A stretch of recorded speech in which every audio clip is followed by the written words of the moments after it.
Welcome to the Candyverse. Today we're talking about something a lot of artists keep postponing for later. Backgrounds. Yeah, I see you. You and your character floating in a white void, soft gradient, or flat color. And hey, drawing characters alone isn't bad. Practicing poses, expressions, clothing, super valuable.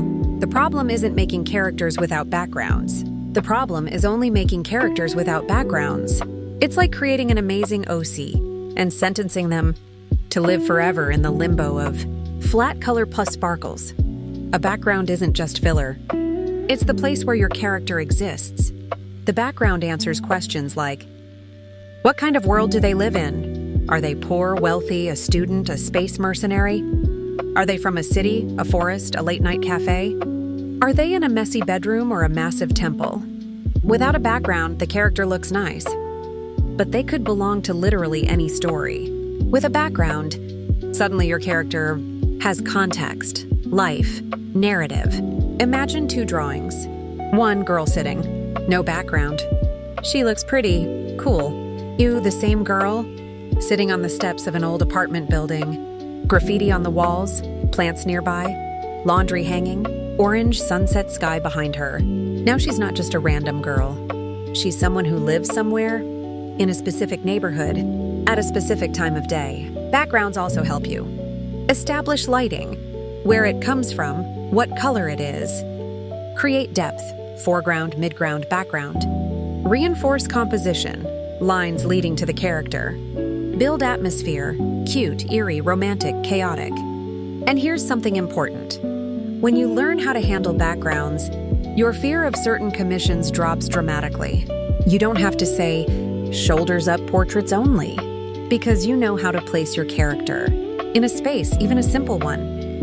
That alone raises the perceived level of your work by a lot. But of course, your brain panics. Backgrounds are too hard. They take forever. I don't know where to start. Relax, seriously. You don't have to begin with a bird's-eye cyberpunk city with 200 buildings. Start ridiculously simple. A window, a bed and a wall, a table with a couple of objects, a street with just a sidewalk and a door. That's already a background. That's already context. That already makes your character stop floating in the void.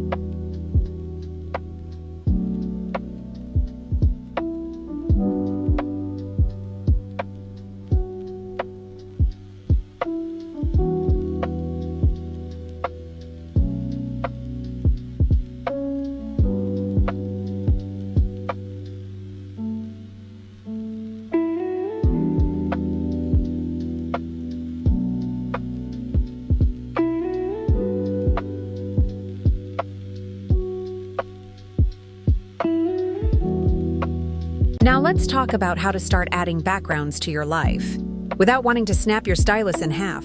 Think of backgrounds as another character. They don't show up perfect on day one. You get to know them gradually. 1. Do mini thumbnails before the final drawing.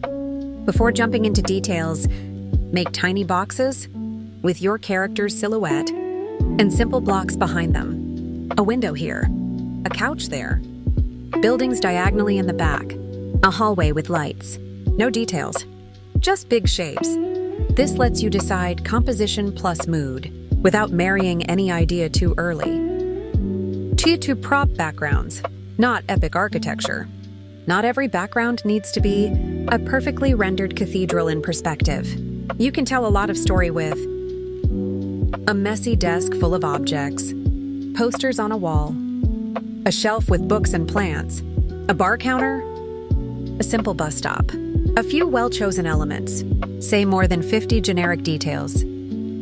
3. Use references without shame. Just like you use pose references, do the same for environments. Cafes, bedrooms, streets, rooftops, school hallways, plazas, stations. Save what you like. Borrow layout ideas. Where are the windows? How does the floor look? How tall is the furniture? Don't copy photo for photo forever, but let your eye get used to what real spaces actually look like. 4. Start flatter. You don't need 3D level rendering. On your first try, you can use large, soft shadow shapes, Separate planes by values, light, mid, dark. Use gradients for skies and walls. Keep details near the character and simplify what's farther away. The goal is for the background to support, not steal the spotlight. 5. Reuse and adapt. Build your own small library. A bedroom you reuse with different colors or objects. A street you redraw from another angle. A cafe that becomes a recurring location. That's what anime, comics, and shows do.